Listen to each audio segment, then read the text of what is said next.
Tengah buat apa tu? Ada satu malam, ketika mana Khalifah Umar bin Abdul Aziz melaksanakan tugasnya di ruang kerja menggunakan lampu minyak yang dibiayai oleh Baitul Mal. Tiba-tiba, anaknya datang untuk membincangkan urusan keluarga. Apa Umar Abdul Aziz buat? Dia padamkan dulu lampu minyak tersebut, digantikan dengan lampu yang lain.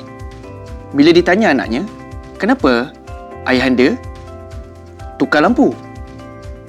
Beliau menjawab, ini adalah lampu yang khas untuk kegunaan urusan rasmi. Adapun yang ini untuk urusan peribadi. Nampak betapa amanahnya Khalifah Umar bin Abdul Aziz. Sekarang saya nak tanya satu soalan.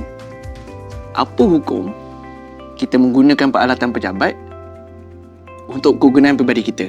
Contoh, desktop. Okeylah.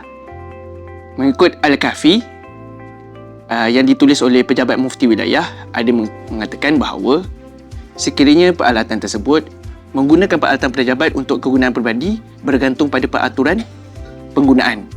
Sekiranya memang diberikan kelonggaran, tidak menjadi masalah.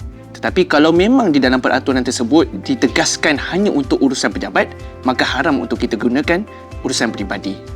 Tapi apa yang paling penting, kalaulah sekalipun dibenarkan untuk menggunakan atas urusan peribadi, yang penting adalah keberkatan. Pastikan kita benar-benar mengutamakan kerja-kerja pejabat kita terlebih dahulu untuk memastikan gaji yang kita dapat itu benar-benar berkat. Jadi insya-Allah beramanah, moga-moga gaji kita berkat. Assalamualaikum.